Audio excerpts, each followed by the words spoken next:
Then you have to invent some story as to how it was we so-called fell into it. I fell into it, or Virgin Mary. You follow the whole idea? The whole thing. Which is a farce. Mm-hmm. So, why have we made it such a fantastic, romantic, sentimental affair, sex? Is it because intellectually we are crippled? We are second-hand people. You follow, sir? Mm-hmm. I repeat what Plato, Aristotle, Buddha, somebody said. Mm-hmm. And therefore my mind intellectually is third-rate. Exactly. So it is never free. So intellectually I'm a slave. Mm-hmm. Emotionally I become romantic. I become sentimental. Mm-hmm. And the only escape is sex, where I'm free. If the woman or the man agrees, if they are compatible and all the rest of it, then it is the only road, only door through which say, for God's sake, at least I am free here. In the office I am bullied, you follow, sir? Mm-hmm. In the factory I just turn the wheels. So this is the only escape for me. The peasants in India, the poor villager in town or in villages, look at them, that's the only thing they have.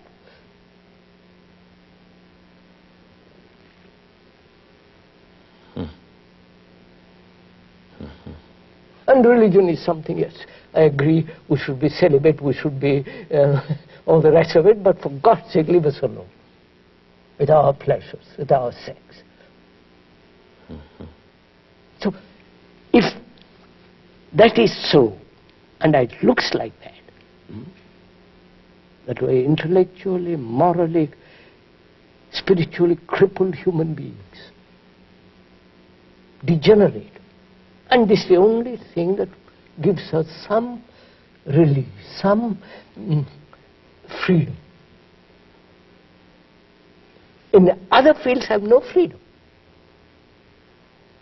I have to go to the office every day, I have to go to the factory every day, I have to, you follow? Mm-hmm. Cinema once, 3 times a week, or whatever it is you do. You've got, and here, at last, I'm a man, woman.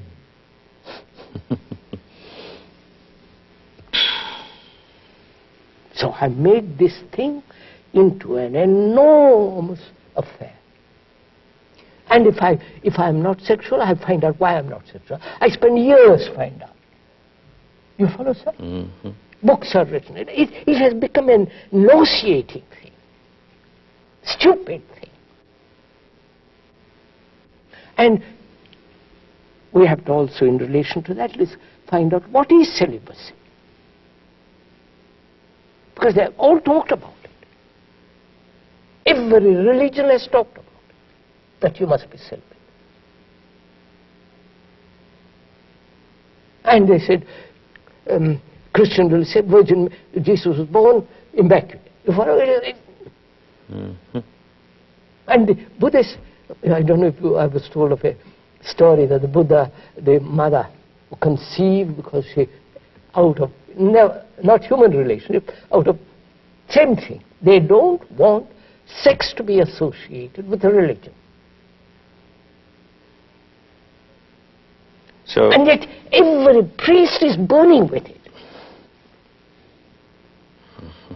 And they said, you must be celibate. And they take a vow of celibacy. I told you the story of that. Oh, yes. Monk. Oh, yes, yes. A deeply moving story. Yes. And what is celibacy? Is it in there, in your heart, in your mind, or just the act? If I've been following you correctly, it seems to me that you pointed to sex here as undergone in a utilitarian way. Of course. It's a means to. It's a means to, and therefore, since... A routine, insistence, encouragement, you follow? Yes. Always a goal that lies outside the activity, therefore it can never be caught up to. Therefore conflict. Therefore conflict and repetition.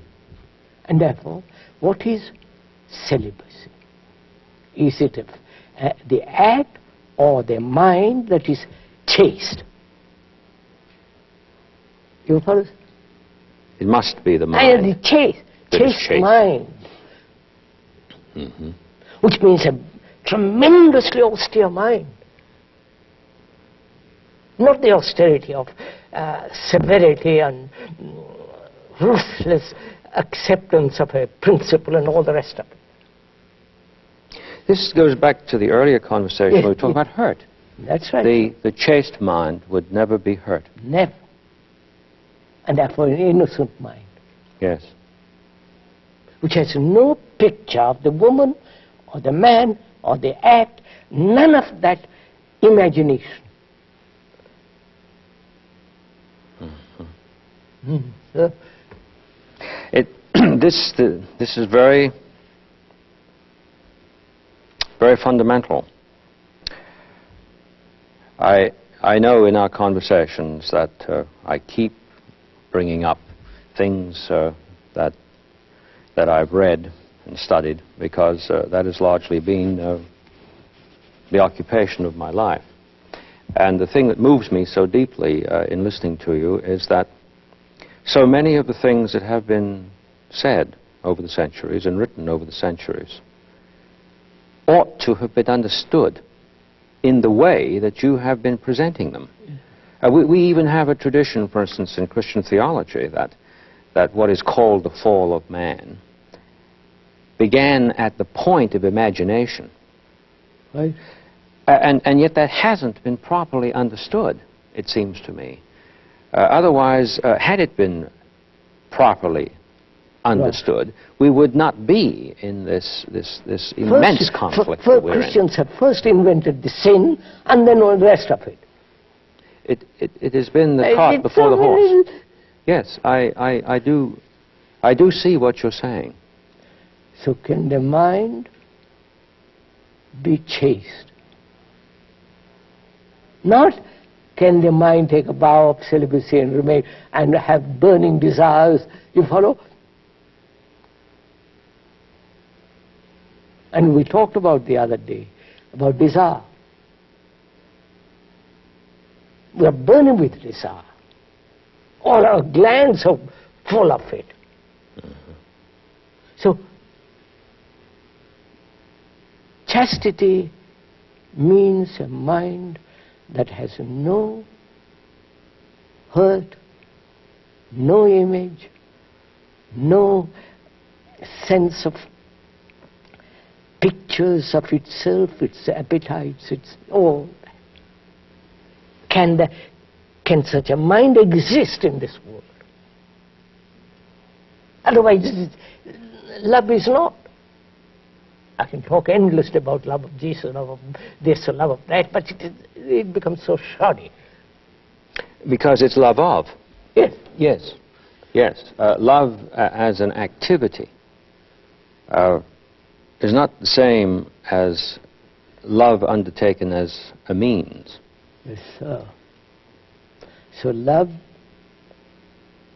is love pleasure.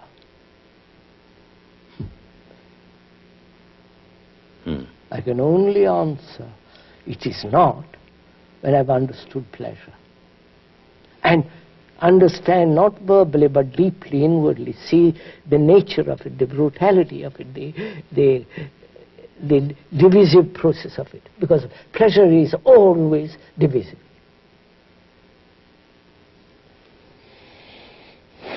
Enjoyment is never divisive. Joy is never dividing. It's only pleasure that's dividing. When you listen to an Arab about the oil, the energy, it